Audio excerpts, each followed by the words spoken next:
Hello and welcome from a rainy Philadelphia to everybody listening wherever you are in the world today. Welcome to the 2015 EMC Live Test Bootcamp. This presentation is understanding the evolution from traditional pass-fail testing to enhanced EMI characterization. My name is Graham Kilshaw. I'm the Chief Media Officer of Interference Technology and we are the creators of EMC Live. This test bootcamp is a free one-day event focused on the test and compliance side of EMI, engineering and management. Today's presentations will also cover the limitations of rod antennas, pinpointing emissions at the IC and chip level, understanding chambers, and how to choose the right test antenna. So join us for all these topics today. If you miss one, you can always sign up for our newsletter and that content will be delivered to you automatically over the next few weeks. And so to this presentation, understanding the evolution from traditional pass-fail testing to enhanced EMI characterization. Yeah, I can share that, absolutely. It is presented by Paul Denisowski. Paul is an applications engineer at Rohde & Schwarz and has over 20 years of experience in the test and measurement industry. And it's sponsored exclusively by Rohde & Schwarz. I'd like to extend our sincere thanks to Rohde & Schwarz for being the exclusive sponsor of today's test bootcamp and making the event possible. We're very grateful.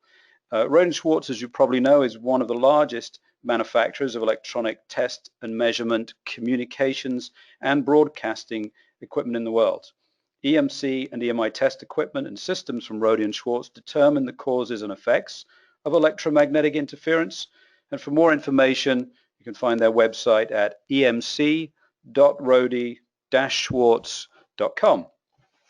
So before we begin, a few notes for the hundreds of you that have registered for this presentation across the globe to make the presentation more useful.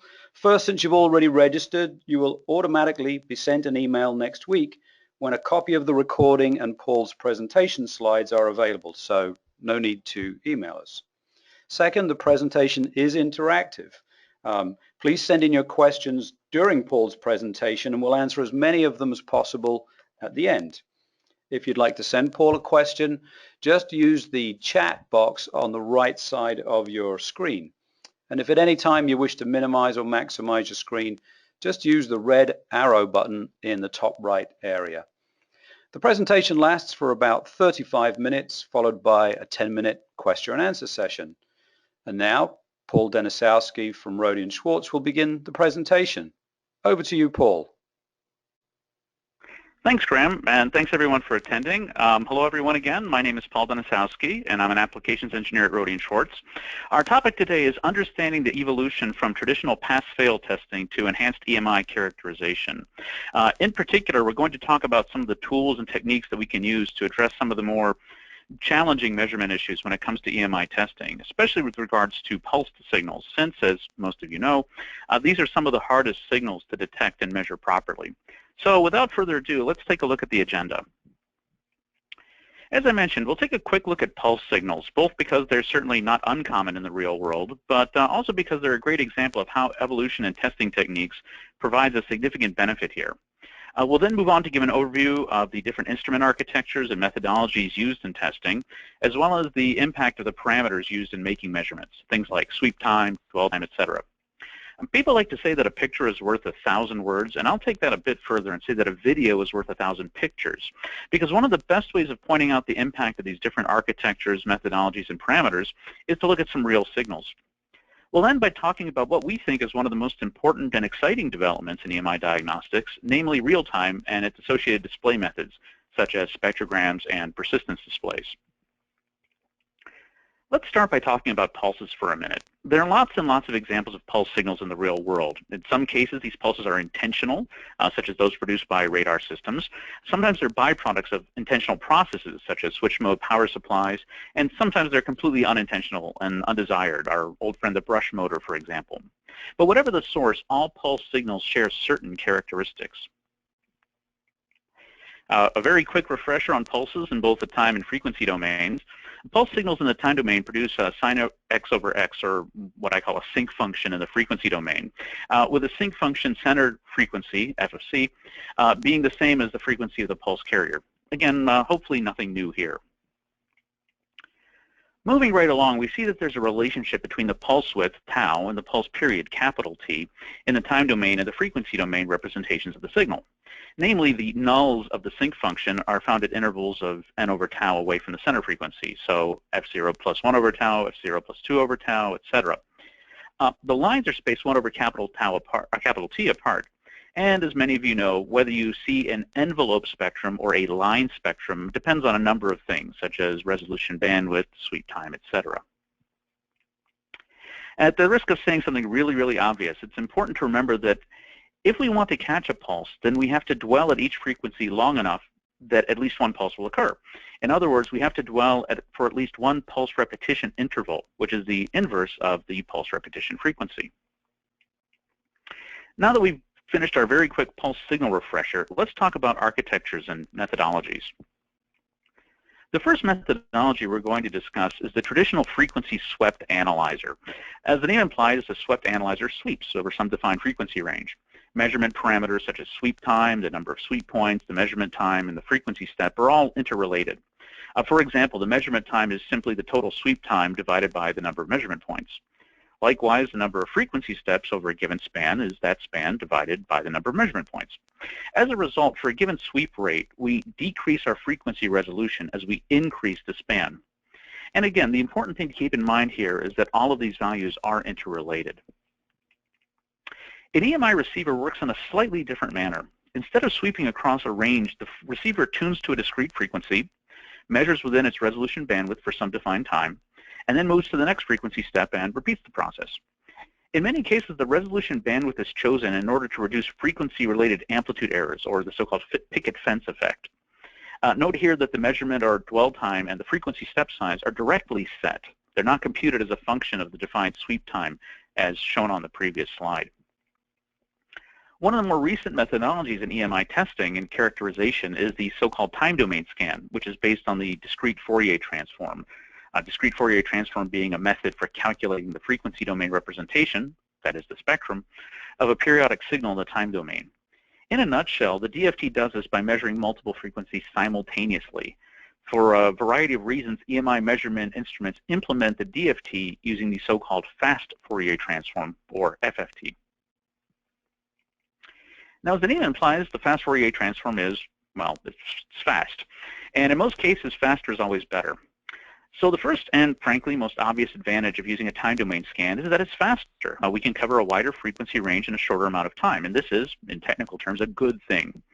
However, there is an additional benefit of time domain scan that goes beyond speed for speed's sake, and that's the ability to capture those pulsed or intermittent signals that we were reviewing at the beginning of the presentation. Why is this important? Let's look at an example of how too short of a measurement time will have an influence on the measurement results. Here we're using a test signal that's a pulse-modulated carrier with a 12 millisecond pulse period. If we configure a dwell time of only 10 milliseconds, well, clearly we'd expect not to see the pulse within each and every measurement interval. But what you see here is a closed trace without any gaps. The reason is simply that the receiver takes all the results which fall into a pixel on the screen and displays the highest value. Let's zoom into the trace and reduce the frequency range from 970 megahertz to only 23 megahertz. We now have a single measurement result at each pixel, and you can see the dropouts caused by using too short of a measurement time. We get some, but not all, of the signal. Now let's do the exact same thing with a time domain scan. Same signal, but with a 12 millisecond dwell time. As expected, we see a closed trace. A pulse falls at each single measurement interval. Life is good. If we reduce the dwell time to 10 milliseconds, we now have FFT segments which do not see the signal. No surprise there. But notice that a full segment is missing in the trace. This is a difference between step scan and time domain scan. As long as the measurement time is long enough to cover a whole signal period, there's no difference. But when the measurement time is too short, we see different results. So it turns out that the requirement, both in CISPR and MIL standard, that the measurement time be long enough for your EUT, it does make sense. The elephant in the room is, of course, how do we determine what measurement time to use? Sometimes you know the pulse repetition interval because, well, it's your EUT. Another way is to use spectrum analysis and a zero span. We can use a video trigger to get a stable signal and then simply use markers to find the PRI. But what if there are multiple pulse signals, each with a different PRI? What about multiple repetition rates on the same frequency? We'll address this fairly important question after watching a few quick videos. So, on to the videos. To better understand the difference between swept versus time domain measurements and the effect of parameters such as dwell time, sweep time, etc., let's look at a series of short videos. In all of these videos, the test signal is exactly the same. It's a pulse signal with a 10 millisecond pulse period, PRI, and a 10 microsecond pulse duration. The center frequency is 700 megahertz, and the resolution bandwidth is set to 100 kilohertz. So, off we go. Let's start with a traditional fast sweep using max hold, using the mil standard 461 filter and a default sweep time of 1.3 milliseconds. In this case, capturing our 10 microsecond pulse with a 10 millisecond PRI takes us about a minute and a half. In a sense, one could almost say that we have to know what we're looking for, or that we're looking for something in order to find that something. It's not immediately obvious there's a signal present here. I'm going to jump ahead a little bit in the interest of time. We'll jump ahead exactly, let's say about a minute or so. And again, this is one of the limitations of a traditional frequency sweep when looking for pulse or intermittent signals. We only just now saw the signal. Now let's increase to the spec sweep time of 148 seconds, or 2 minutes 31 seconds. Again, same signal, same range, same resolution bandwidth, etc. as in the previous example. Here we do have a pretty high probability of capturing the 10 millisecond PRI signal, but it does take somewhat longer to find the signal, as we can see from the very slow progress of the trace here on the left. If we'll, again, in the interest of time, skip ahead in the trace for a minute, imagine waiting, if you will, for an entire minute here. We see that we still don't have the signal, and we will not see the signal in all of its glory, even after having waited for well over a minute in this case. Skipping ahead slightly further, again, in the interest of time, we'll skip ahead all the way to about a minute and a half, and again, we're still waiting for the signal in this case. But eventually, as I mentioned before, we do have a high probability of capturing it, and after waiting a sufficiently long period of time, again, getting close to 2 minutes, we will see the signal. One of the problems, there it is. One of the problems we have is that we don't have very good frequency resolution, and therefore we'd have to zoom in to get a better representation of this signal. Now let's look at that same signal that we looked at before, but this time in time domain mode with a spec dwell time of 15 milliseconds. Watch really carefully or you might miss it. Boom, there it is. You know, let's tell you what, let's do that again. Restarting the video, and if we start it, we'll see. Again, only takes a few seconds compared to the minute, 2 minutes, 2.5 minutes in the last ones. Note that compared to the frequency domain scans, which again took a couple of minutes, this one only took seconds. And again, aside from just saving us time waiting and waiting and waiting to find the pulse signal, we also significantly increase the probability that we'll catch a pulse signal or other intermittent event. Let's look at another pair of examples to compare and contrast frequency swept versus time domain scans. As before, same signal, same settings, except this time we're only looking over a 100 megahertz frequency range, namely 650 to 750 megahertz. If we do the math using mil standard 461 sweep time, this will take us about 5 minutes. Why? Well, first of all, multiple sweeps will be necessary to capture the signal correctly. We have to be careful to avoid time aliasing. We could be in big trouble if the sweep time is an integer multiple to PRI. Now note, looking at this video, we do see something right away, but it's not a proper representation of the signal. This is an example of the dropouts that we discussed earlier in the presentation. We're going to have to wait a while until we get a reasonably accurate measurement of the target signal. Now, rather than stare at this for the next 4 minutes, again, we're going to skip ahead. Let's skip ahead about 3.5 minutes. Again, imagine staring at this for about 3.5 minutes, and now we have a somewhat better representation or a better result. But again, it does take some time. And here again, we see a better, but still not perfect representation of our signal. Who wants to try that same measurement now using a time domain scan? Same signal, same span, same dwell time. Ready? On your marks, get set, go. We're going to run it, and wow, quite a difference, isn't it? Especially compared to the 5 minutes almost we'd have to wait for the last one.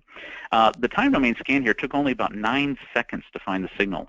Note too the difference in the representation. We saw a signal in its correct and complete form the very first time that we scanned.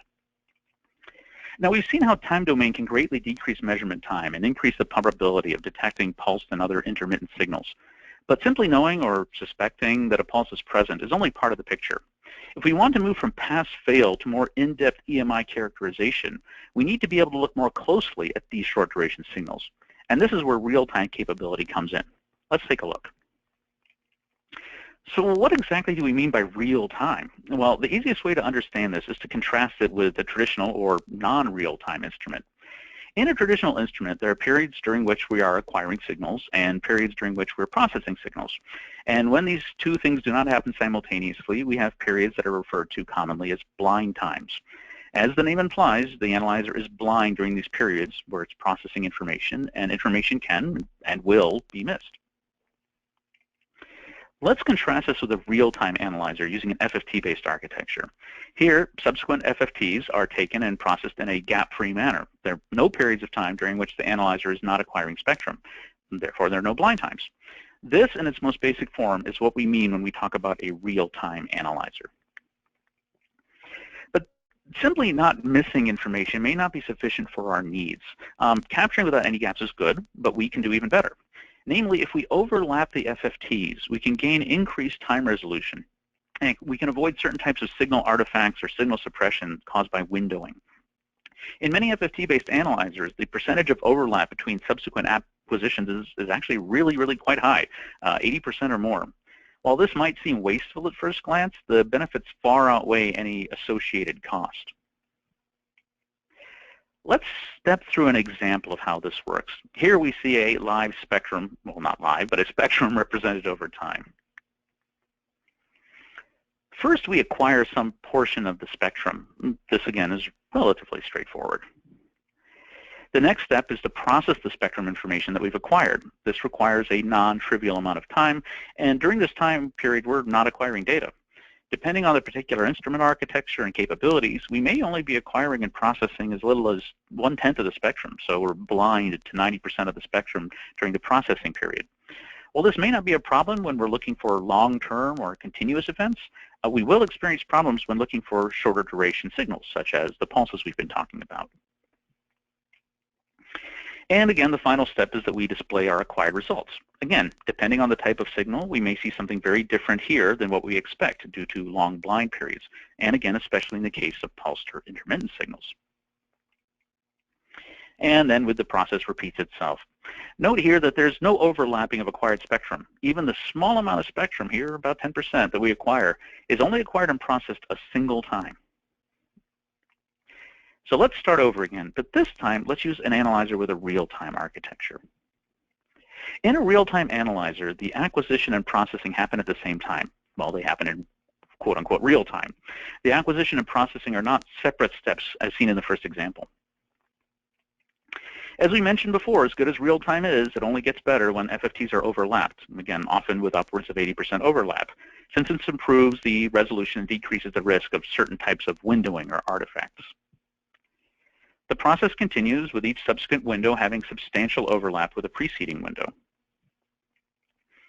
So in summary, the real-time uses high-performance FPGAs to process the acquired spectral data in real time, hence the name. Not only is this acquisition cycle 100%, which means that we have no blind times, but these acquisitions are substantially overlapped as well to avoid any possible measure inaccuracies due, again, to windowing effects or the picket fence effect. Let's move on and talk about some of the advantages that real-time provides. Real-time is wonderful in and of itself, but what does this really gain us in terms of EMI characterization? Well, particularly in the area of display and diagnostic functionality of EMI characterization, this is where real-time really shows its strength. The first of these is actually not unique to real-time, namely the spectrogram. A spectrogram, it's sometimes referred to as a waterfall, more descriptive name, provides information not just on amplitude versus frequency at a given point in time, say a single acquisition or a single sweep, but it also provides information on how that signal varies over time. For signals that are relatively constant, a spectrogram may or may not provide some added benefit, but they are absolutely invaluable when it comes to short duration signals, such as pulse signals. Since a spectrogram's benefit is providing information on how the signal changes over time, let's look at a brief video of a spectrogram. Not only can we see the behavior of the signal over time, but we also have the ability to measure things such as PRI by examining the vertical distance between events in the waterfall. We can use markers in the waterfall to measure the amplitude of signals, but the distance between those signals in time, the PRI, is very easily measured as well. We can also look, as we see here, at an individual event in the spectrogram and see its corresponding spectral display, that sin x over x or sync spectrum that we looked at in the beginning portion of the presentation. Why is this helpful? Well, let's return to our question about measuring pulse signals. If you're just dealing with a signal-pulse signal at a signal frequency, it may be sufficient to do spectrum analysis in zero-span mode and then manually determine the PRI, as seen here on the left. This is very easy to do. But this methodology quickly falls apart, as we mentioned before, when dealing with emissions on multiple frequencies or emissions with multiple emissions on the same, or rather multiple emissions on the same frequency, each one, say, with a different PRI. Moving from the zero-span display on the left to a non-real-time spectrogram, does this help? Well, as I mentioned before, spectrograms by themselves are not unique to real-time analysis. However, their usefulness is for pulse signal analysis and non-real-time analyzers is limited. Here in the spectrogram of a non-real-time analyzer, we can see that some narrowband and some broadband short-duration events are occurring, but we can't determine their periodicity, if any. Why? Well, because in a non-real-time analyzer, we're missing a substantial percentage of the spectral events. And for short-duration signals, this means that we're not necessarily seeing every pulse in the waterfall. We may be missing information.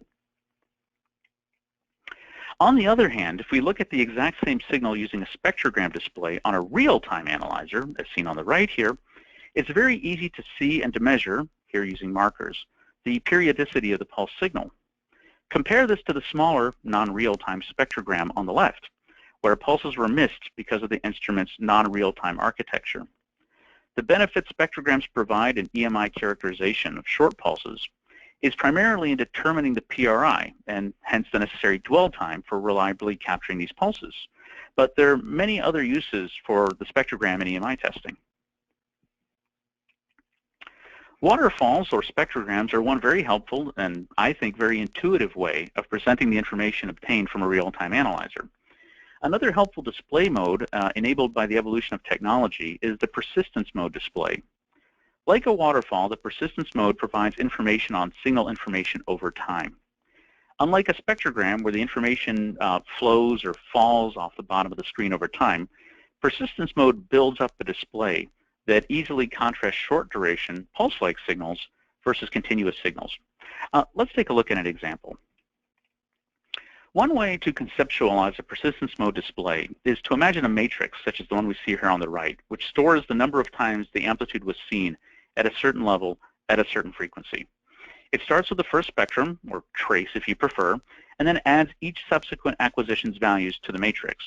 The one on the top here we see single instance ones in each box, and as we go further down you see multiple values in each box as we build this up over time.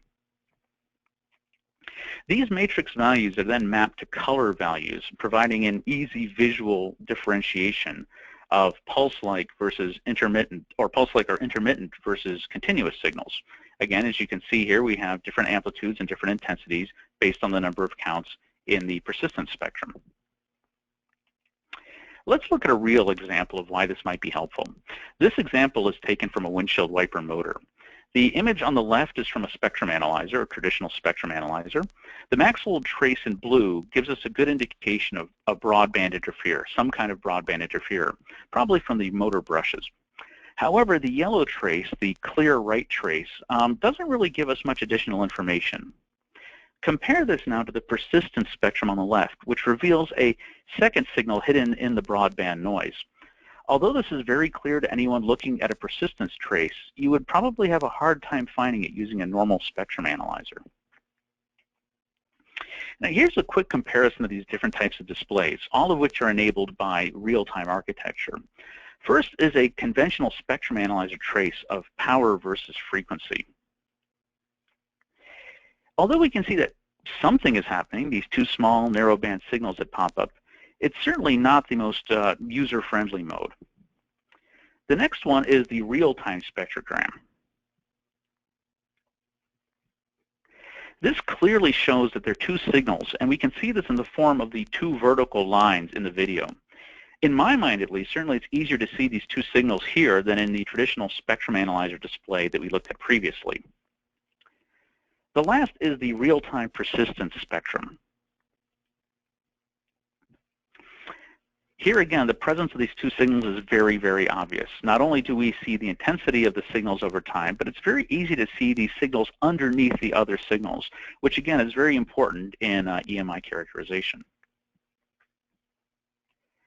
Of course, the best of all possible worlds, we would have a combination of these types of displays, and this is what a modern EMI receiver also enables, that we can see all of these different types of displays, the traditional spectrum display, a waterfall display, and a persistence display, all in real time simultaneously. Let's take a look at that.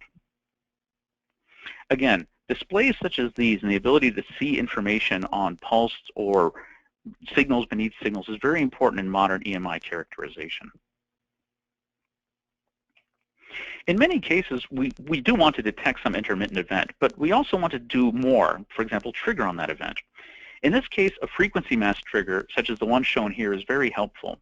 When the mask or the limit, the red area here, is violated, a trigger is generated, and things can happen. The measurement can be stopped, other actions can be taken. This is an excellent supplement to both real-time spectrograms and persistence displays, as the frequency mask triggers greatly reduce the need for constant inspection of the spectrum during our testing. So let's summarize. We talked about pulsed and intermittent signals and why these are challenging, because again, pulsed and intermittent signals require the evolution of new testing architectures and methodologies. Short duration pulses are very difficult to find, and we have a bit of a chicken and the egg problem. How do we know how long to measure in order to see the signals that we're trying to capture when we don't necessarily know those signals are even there? This is where the ability to see and to measure multiple signals at multiple PRIs or different signals on different frequencies becomes very important.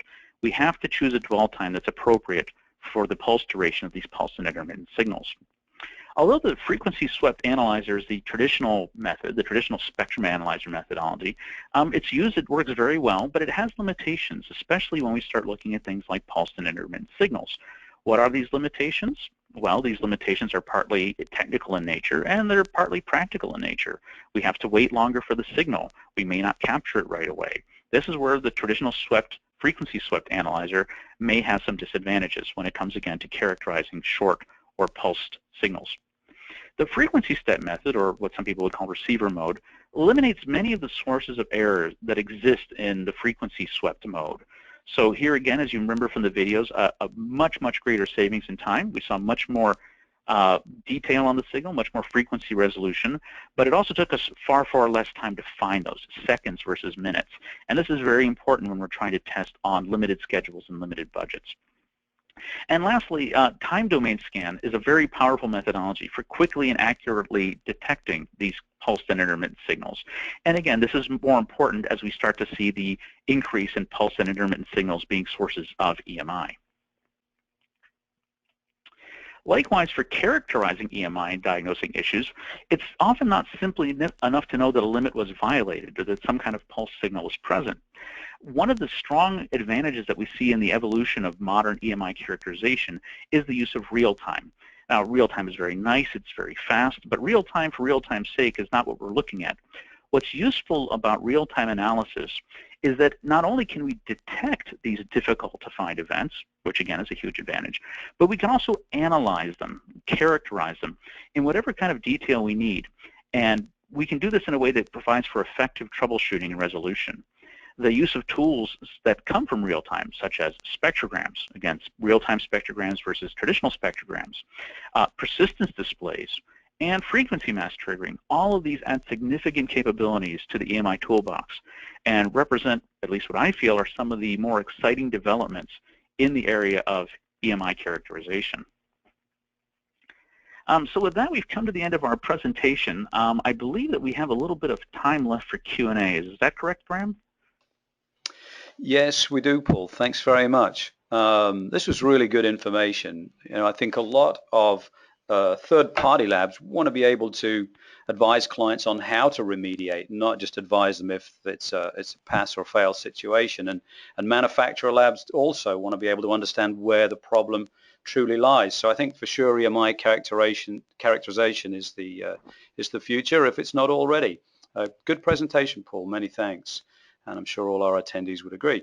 So attendees, this is your last opportunity to send in your questions now. Please use the chat tool on the right. And we'll take the first question in a moment or two. And while we're waiting for those last few questions to come in, I'd like to let everyone know that if you're looking for more information on enhanced EMI characterization, you can find that on the Rohde & Schwarz website at emc.rohde-schwarz.com. So, Paul, here's our first question. Are pulsed signals becoming more common in modern devices, or have they always been an issue? Well, they've always been an issue to a certain extent. I mean, pulses have been with us since the beginning of time. If you think about things, or when I say pulsed, I also mean intermittent. So things like a brush motor, for example, those have been around forever. In terms of pulse signals becoming more common over time, I would absolutely say that they are. And part of that has to do with the evolution in technology. For example, the use of digital technology obviously is a huge source of pulsed EMI and pulse characteristics. And we're also seeing more devices that generate pulses as part of their normal mode of operation. Of course, people tend to think of things like radar when pulses, but I mean, if you look at things such as Bluetooth and Wi-Fi and other, there are lots of intentionally generated pulses. So yes, I do think it's becoming more common. They have always been with us. Again, brush motors, really good example. But at the same time, you're starting to see more and more devices that either intentionally or perhaps unintentionally, inadvertently generate pulse signals. So yes, do believe they're becoming much more prevalent over time. Great. Thanks. Let's move on to the next one. This question is, are there cases in which a spectrogram is more useful than a persistence display or vice versa? Well, it's funny because I personally see myself more as a spectrogram person. I've been looking at spectrograms for a long time, and I really like spectrograms. And I have a sort of a friendly disagreement with another engineer at our company about whether you can see everything in a spectrogram that you can see in a persistence mode or the other way around. They're both very powerful tools. I guess part of it is what you're used to. People in certain fields or certain concentrations are more used to looking at spectrograms. Some are more used to looking at persistence displays. Again, I have not settled the question, can you see everything in a spectrogram that you can see in a persistence display and vice versa? I think the best answer to this is use them both. I demonstrated a video where you can have a simultaneous display on an instrument, for example, of both the spectrogram and the persistence. And really, there's no reason why you should not have access to and why you should not use both of them simultaneously. So I'll say that there may be some cases where one is more powerful than the other. Frankly, I don't see a huge difference. It's what you're used to. But again, ideally, use them both. Okay, great. Thanks, Paul. Next one. Are the results obtained using a time domain scan still quote-unquote legal as per the standards? Yeah, the definition of legal. Yeah, there's been a lot of concern. If you've been an EMI for a long time, there's the whole thing about, well, are time domain scans valid? Are they? And the short answer to that absolutely is yes, they are. I'm not sure about the standardization bodies and various things, but generally speaking, I'll just make a blanket statement that yes, they are quote-unquote legal in the sense that they are valid for testing. And certainly they're more useful for a characterization of EMI. I mean, aside from the whole pass-fail criteria, we're talking today partly about the characterization of EMI. And in that case, absolutely they're essential, unless, of course, you want to sit and wait for several minutes to acquire each pulse signal that you want to capture. Okay. And here's an interesting one. Is EMI characterization primarily a pre-compliance activity?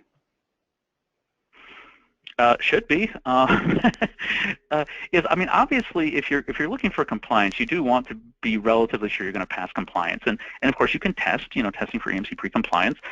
Of course, part of that is characterizing it and looking at it and studying it so you can eliminate or remove any possible issues as early as possible in the product chain. You don't want to send it to the test house and have it come back, there's a problem, and do a redesign, or God forbid it goes out in the field somewhere and now there's a problem. So yes, absolutely it should be. Again, no surprise to anyone here, but the earlier you can detect problems in the product chain, the more likely you are to be able to solve them and resolve them in a cost-effective and efficient manner. You really don't want any surprises the further and further you go. So by the time you're in pre-compliance, hopefully you've been looking for and diagnosing and removing these EMI issues. It's not, oh, goodness gracious, we found one here while we're in the pre-compliance stage. That's not too late, but it is later than one would normally like. Okay, thanks, Paul. And we've just received a new question from Ben Gervais. This question is, when you're taking CISPR 16 compliant measurements, can the spectrogram be used for anything other than just locating a signal? Well, I guess what can you use it for? You can use it for a lot of things. You know, generally speaking, what can you use the spectrogram for? Well, it's good for detecting short duration signals because, again, we're seeing signals behaviors over time. So, for example, say that you have a signal that appears very briefly and then disappears. This will show up in the spectrogram because, again, you have that time history in the spectrogram.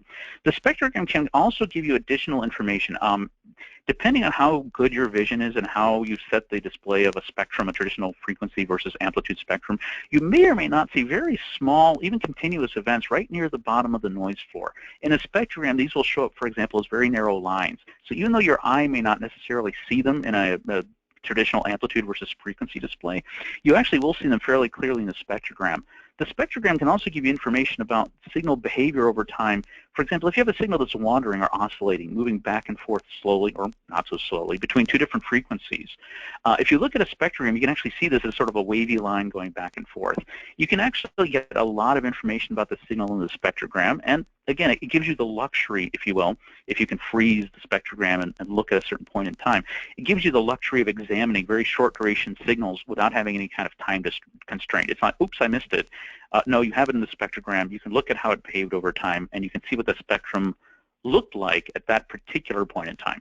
So yes, I think they're very useful for a lot of things, and that's why I would never attempt to do any kind of EMI characterization without, at minimum, a spectrogram persistence display so you can see those time-varying events. Great, thanks, Paul. Well, we've received a lot of great questions, but unfortunately, we're now just out of time. So attendees, if your question was not answered, or if you'd like to see Paul's answers again, all of the Q&A will be posted on the Test Bootcamp website over the next few weeks. And the best way to receive that information is just sign up for the Interference Technology newsletter, and you'll receive them all very soon. So I'd like to thank Paul and his colleagues at Rohde & Schwarz for their time and expertise today.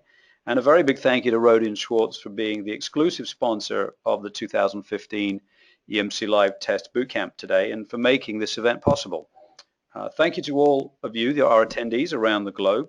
We hope you enjoyed the presentation and found it interesting and valuable.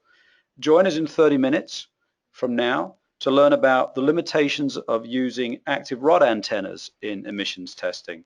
Promises to be a very interesting presentation from NARDA in Italy. You still have time to register for more presentations today at the Test Bootcamp website. I'm Graham Kilshaw from Interference Technology. We'll see you all again very soon. Thank you.